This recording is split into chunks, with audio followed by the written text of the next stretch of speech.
Welcome back to ABC General Hospital Spoilers channel. Today we will learn about the thrilling developments unfolding in Port Charles on Tuesday, August 12th, where tensions rise with near misses, heated confrontations, and surprising admissions that could shift alliances in unexpected ways.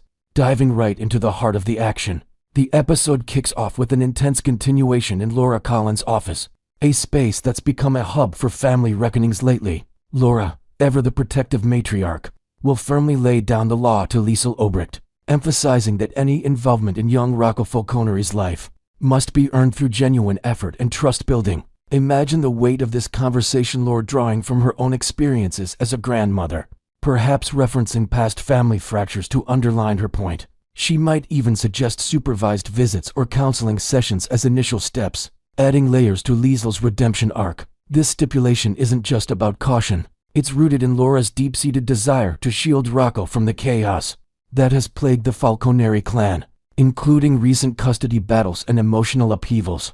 Liesl, with her sharp wit and history of schemes, could respond with a mix of defiance and vulnerability, hinting at her longing for familial bonds after years of isolation. This exchange promises to deepen the ongoing narrative of forgiveness and second chances in Port Charles, potentially setting up future storylines where Liesl proves her worth through small, meaningful gestures like attending Rocco's school events or offering medical advice in a crisis.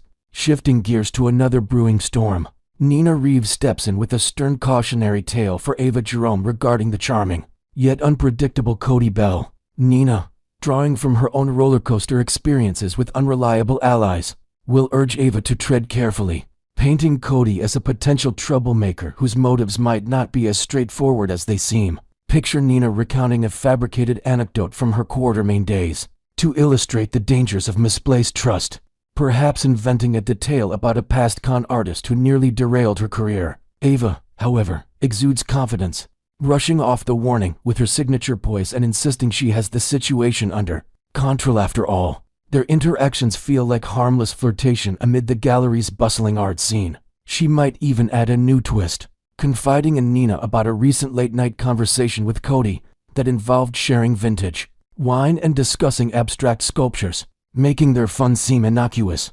Unbeknownst to Ava, Cody's pursuit is a calculated seduction plot orchestrated for Christina Corinthos Davis, a revelation that's bound to explode like a powder keg when it surfaces. This hidden agenda could involve Cody gathering intel on Ava's business dealings or personal secrets, adding intrigue with invented elements like coded messages or discreet meetings at a secluded pier. The fallout from this deception will likely ripple through multiple relationships, forcing characters to question loyalties and perhaps leading to unlikely alliances, as the truth unravels in dramatic fashion. Meanwhile, at the Quartermain estate, Tracy Quartermain unleashes her no-nonsense critique on Cody for his relentless chase after Ava, scolding him with the kind of biting commentary that only Tracy can deliver. She'll argue passionately that he's capable of so much more, perhaps drawing parallels to her own family's history of misguided romances that ended in heartbreak. Tracy might invent a new detail here, referencing a long-forgotten Quartermain scandal involving a stable hand's ill-fated affair, using it as a cautionary tale to highlight Cody's potential for better choices. Will Cody successfully veil the real reasons behind his interest in Ava, keeping Tracy oblivious to the scheme's ties to Christina? He could deflect with charm, spinning tales of genuine attraction or shared interests in horse racing, all while internally plotting his next move. This interaction not only heightens the tension, but also explores themes of self-worth and manipulation, with Tracy's tough love possibly planting seeds of doubt in Cody's mind, leading to moments of introspection amid the mansion's opulent chaos. Over in Alexis Davis' world, a poignant realization dawns as she discusses Drew Kane's potential move to Washington, D.C., with her daughter Molly Lansing Davis. Molly, grappling with her own emotional baggage, will confess that Drew's departure might benefit everyone involved, though she'll express a heartfelt wish that little Scout Kane could remain in Port Charles, close to family. Alexis might expand on this by imagining Scout's daily life without Drew playdates at the park, or storytime with grandparents, adding emotional depth to the dilemma. Contemplating bold legal maneuvers, Alexis could ponder pursuing custody of Scout herself, envisioning a courtroom scenario where she argues for stability amid Drew's political ambitions. This invented element might include Alexis consulting old legal texts or reaching out to a fictional expert in family law. Weighing the pros and cons of such a drastic step, the conversation underscores the Davis family's resilience, blending sorrow with determination as they navigate the fallout from recent betrayals, potentially setting the stage for custody hearings that draw in other characters, like Sam McCall for support. As for Jack Brennan, his enigmatic presence leaves Carly Spencer visibly unsettled after a cryptic hint at withheld truths. Carly, with her trademark resilience, might reassure him that she's equipped to handle whatever bombshell he's about to drop, perhaps recalling her own history of facing down secrets in high-stakes situations, like corporate takeovers or mob entanglements. Brennan, however, harbors doubts, creating a tense build-up. Of course, this is likely a clever misdirection.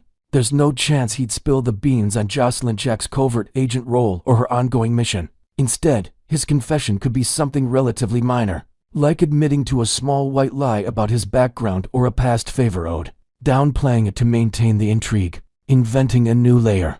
Perhaps Brennan reveals a hidden connection to a European artifact tied to Port Charles history, adding mystery without derailing the main plot. This moment serves to humanize Brennan, peeling back his layers while keeping Carly on her toes, and it ties into broader themes of honesty in relationships amidst the soap's web of deceptions. At the Quartermain mansion, Jason Morgan's frustration boils over as he confronts Anna Devane, demanding clarity after her sudden shift in perspective. Anna, with her seasoned spy instincts, urges Jason to locate Britt Westbourne without delay, sensing she's withholding crucial intel. In a charged preview snippet, Jason barks, "Tell me what you know and how you know it," a line that echoes his no-frills approach to justice. Even if Anna holds back specifics from her chat with Brennan, she might offer hazy insights into a fresh lead pointing to Dalmatia, perhaps embellishing with details of ancient coastal ruins or shadowy informants. She'll advise Jason to investigate a luxurious resort there, but with a stern warning to proceed cautiously, imagining potential traps like rigged surveillance or rival agents lurking in the shadows. This push-pull dynamic amplifies Jason's protective nature, especially concerning Britt's safety, and could introduce invented hurdles like forged documents or cryptic maps that Jason deciphers en route, enriching the adventure aspect of the storyline. Finally, the episode's pulse-pounding highlight unfolds at the exotic Five Poppies resort, where Jocelyn Jacks and her partner Vaughn Check-in, unaware of the peril inches away. Britt Westbourne stands nearby, flanked by the ominous Pascal, but her face is obscured by a massive hat, turning what could be a direct clash into a tantalizing near-miss. Britt might hastily retreat, perhaps slipping into a hidden alcove or blending into a crowd of tourists, preserving the suspense for a future showdown. Jocelyn, fresh off her arrival, could feel a fleeting sense of familiarity, brushing it off as jet lag while scanning the lobby's ornate Decorthink marble fountains and blooming orchids adding to the atmosphere. This close call frustrates Jocelyn as her mission ramps up, with spoilers hinting at upcoming obstacles like encrypted files or double-crossing contacts that test her resolve, inventing new elements. Perhaps Jocelyn discovers a subtle clue like a discarded note in Britt's handwriting, sparking her determination amid the resort's sun-drenched intrigue. Next, we will learn about the electrifying fan theories swirling around Britt Westbourne's supposed demise, and the intriguing possibility that it was all a meticulously orchestrated illusion, sparking debates across social media about Heather Weber's potential complicity in the dramatic twist. Kicking off this wave of excitement, devoted viewers of General Hospital are buzzing with wild conjectures this week, eagerly piecing together clues that suggest Britt Westbourne's tragic death at the hands of Heather Weber's poisoned hook back in January 2023 might have been nothing more than a brilliantly staged performance designed to deceive everyone, with recent confirmations placing Britt very much alive and hiding out in the picturesque city of Dubrovnik. Enthusiasts are rallying behind the idea that Heather could have been a willing participant, perhaps administering a cleverly disguised antidote or swapping the deadly hook for a harmless replica to pull off the ruse. This notion is exploding in popularity on platforms like Twitter and Reddit, where fans are sharing detailed timelines and screenshots from old episodes to support their claims, inventing a fresh layer to the mystery. Some speculate that Britt had access to a cutting-edge experimental serum developed in secret by a rogue pharmacologist connected to the WSB, which neutralized the poison without leaving traces, allowing her to slip away under the radar. The fanbase's passion ignores long-standing plot inconsistencies, such as how Britt could have anticipated Heather's attack, embracing the soap's tradition of bold retcons that rewrite history for maximum drama. Questions abound. Was Heather blackmailed into cooperation? Or did she volunteer as part of a shadowy pact? Adding to the intrigue, whispers suggest Britt's revival might pave the way for Heather's own shocking comeback, perhaps emerging from the shadows of Spring Ridge with a vendetta or a redemption arc that ties into family secrets long buried in Port Charles. This speculation isn't just idle chatter, it's fueling online petitions for the show's writers to address these threads, potentially bringing back fan-favorite villains in unexpected alliances that could upend current storylines like Jason Morgan's relentless search. Delving deeper into the pivotal moment that started it all, let's revisit Britt Westbourne's harrowing death scene, where Heather's vicious slash with the poisoned hook seemingly sealed her fate, culminating in a heart-wrenching collapse into her mother Liesl Obrich's arms, a sequence that left audiences in tears but now raises eyebrows under scrutiny. At the time, Britt's ongoing battle with Huntington's disease infused the event with profound sorrow, making her apparent passing feel like a poetic, if cruel, endpoint to her struggles. Yet her confirmed survival points to a sophisticated deception, involving either a life-saving antidote or a completely fabricated toxin, engineered for the illusion. Fans are rewatching the episode frame by frame, noting subtle anomalies like the hook's gleam under hospital lights, which some claim hints at a prop substitution. The glaring plot hole remains. Heather's identity as the hook killer wasn't public knowledge on the night of the attack, so how could Britt have masterminded such a precise escape? Enthusiasts propose inventive solutions, such as a clandestine informant tipping Britt off her invented character like a shadowy nurse, with ties to the Casa de Nesho facilitated a quick switcheroo or injected a counteragent moments before the strike. Ignoring these narrative gaps is par for the course in GH's world of dramatic overhauls, where past events are often reshaped to fit new revelations. If Heather was indeed complicit, theories suggest she might have been manipulated by an enigmatic figure like the menacing Pascal, who could have supplied the fake poison as part of a larger international conspiracy, or even Professor Henry Hank Dalton, a fictional academic with expertise in toxicology, pulling strings from afar to aid Britt's vanishing act. This reevaluation not only revives interest in Britt's character arc, but also opens doors for flashbacks that could retroactively insert clues, like hidden messages in Liesl's dialogue or overlooked medical charts, enriching the storyline with layers of foresight and betrayal. As Britt's return looms, will these details unravel the truth, or will the show maintain the charade, keeping viewers guessing about the depths of this elaborate hoax? Turning the spotlight on Heather Weber's enigmatic role, the fan community is ablaze with imaginative scenarios envisioning her as a key player in Britt's fake demise, possibly smirking from her cell in Pentonville as news of Britt's freedom spreads like wildfire. On forums like Facebook, supporters theorize that Heather was fully aware and cooperative, perhaps motivated to shield Britt from an even deadlier peril, lurking in the shadows of Port Charlesic as a vengeful enemy from Britt's past medical scandals. That hasn't been revealed yet. The slash itself might have been superficial, with the poison replaced by a benign substance mimicking symptoms, allowing Britt to die convincingly without actual harm. Liesl's raw anguish in the moment appeared authentic, but if she was privy to the plan, it injects a fascinating complexity, portraying her as a master actress enduring temporary heartbreak for her daughter's sake. Some fans invent additional motives tied to Heather's fractured psyche and familial connections, suggesting she was swayed by Britt's pleas to help her evade the public agony of Huntington's progression, opting instead for a private retreat where she could seek unorthodox treatments abroad, like experimental gene therapies in hidden European clinics. With Britt now spotted in Dubrovnik under mysterious surveillance, could Heather's assistance be a fragment of a grander plot involving international intrigue, perhaps linking to organizations like the WSB or a new invented syndicate, dealing in black market antidotes? This angle explores Heather's madness not just as villainy, but as a twisted form of empathy, potentially setting up her release or escape that intersects with current plots. Like Anna Devane's investigations, the theories add depth to Heather's character, transforming her from a mere slasher to a cunning collaborator, and they heighten anticipation for how this could ripple into confrontations with characters like Esme Prince, Heather's daughter, who might inherit pieces of this puzzle. As the conjecture builds to a fever pitch, the burning question of whether the truth about Heather's involvement will liberate Britt or ensnare her further is captivating the GH audience, with each new episode dropping breadcrumbs that reframe historical events, into a tapestry of deception and survival. If Heather did supply an antidote or orchestrate the staged poisoning, it would elegantly account for Britt's evasion of her debilitating illness, granting her a fresh start away from the prying eyes of loved ones, and sparing them the prolonged grief of watching her decline. Fans are divided, cheering for a grand unveiling that ties up loose ends while expressing concerns that exposure could invite fresh dangers, such as legal repercussions for fraud or vengeful pursuits from those who felt betrayed by the hoax. Will Jason Morgan, with his dogged determination, unearth the full extent of the Hook conspiracy during his mission, piecing together clues like abandoned medical vials or encrypted messages that point back to Heather?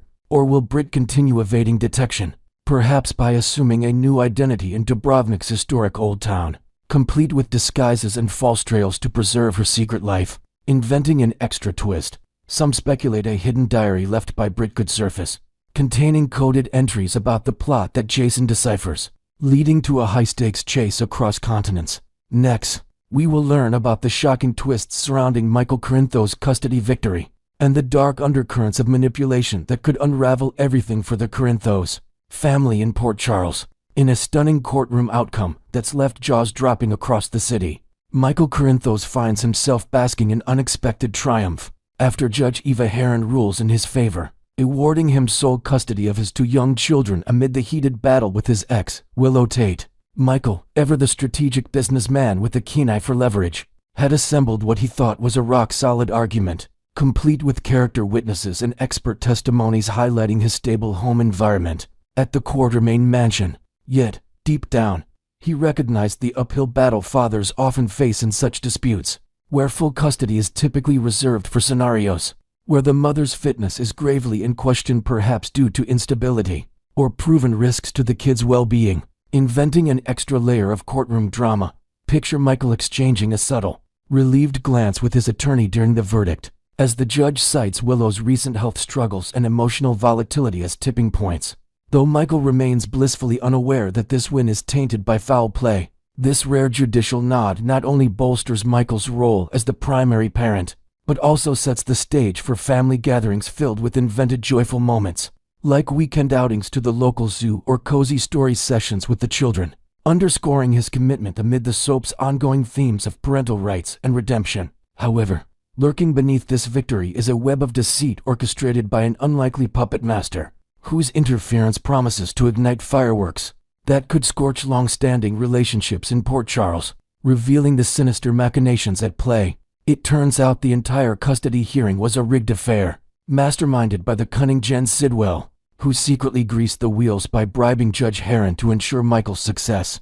This bold maneuver catches even the most seasoned viewers off guard, as Sidwell's involvement initially seemed tangential at best, perhaps tied to his broader vendettas in the underworld. But clarity emerges when Sidwell confides his full scheme to his loyal son, Marco Rios, in a tense, dimly lit warehouse meeting, Imogene, the air thick with cigar smoke and whispered threats. As Sidwell outlines his endgame, his ultimate goal, to pin the bribery scandal squarely on Sonny Corinthos, Michael's estranged father, thereby shattering their fragile reconciliation and plunging Sonny into a vortex of legal scrutiny that could dismantle his empire. Adding inventive flair, Sidwell might reference a fabricated backstory of a long-ago grudge against Sonny, stemming from a botched arms deal in South America, fueling his desire for poetic justice. This plot twist not only heightens the stakes for the Corinthos clan, but also weaves in elements of corporate espionage, with Sidwell potentially using encrypted ledgers or shadowy intermediaries to execute the bribe, keeping his hands clean while setting the trap. As the layers peel back, it becomes evident that Sidwell's timing is impeccable, aligning with Sonny's vulnerabilities and amplifying the drama in ways that could force characters like Carly Spencer to step in as unlikely defenders, diving into the heart of Sidwell's vengeful blueprint. The plan hinges on framing Sonny for the illicit payoff, a move designed to erode the budding trust between him and Michael, while ensnaring Sonny in a criminal probe that hits at the worst possible moment, with the pivotal Measure C vote looming on the Horizona ballot initiative that, if approved, would compel Sonny to relinquish control of his valuable docks, effectively gutting his operations and exposing him to rivalry whiff of scandal. Could tip the scales disastrously. Sidwell, portrayed as a calculating tactician, might enhance his strategy with invented tools like falsified bank records showing transfers, from Sonny's offshore accounts, planted to mislead investigators. This revelation to Marco adds a familial dimension, perhaps with Marco expressing hesitant admiration for his father's ruthlessness, drawing parallels to their own rocky father-son dynamic that mirrors Sonny and Michael's. The potential fallout extends beyond personal rifts, threatening to destabilize Sonny's alliances in Port Charles, such as his ties to the Jerome family or even international contacts. As the docks represent more than just real estate, they are the lifeblood of his influence.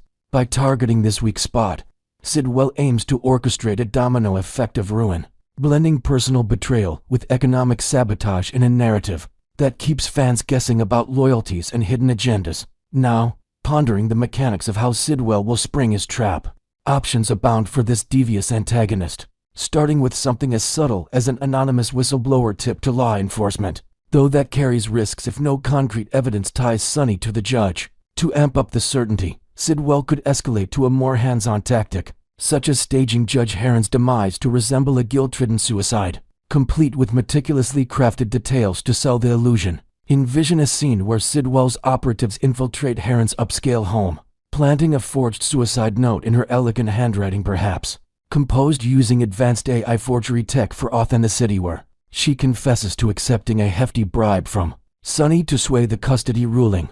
This invented element could include subtle clues like a half-empty bottle of rare scotch, echoing Sonny's known preferences, to further incriminate him. If authorities uncover the bribery trail, they'd likely trace it back to the exact window of Michael and Willow's hearing, prompting a swift judicial review that vacates Heron's biased decision. In this chaos, Willow might emerge victorious, regaining full custody and painting her as the sympathetic underdog, while Michael's world crumbles under the weight of perceived betrayal. The ripple effects could introduce new subplots, like Willow seeking support from Nina Reeves during the transition, adding emotional depth to their mother-daughter bond amid the legal storm.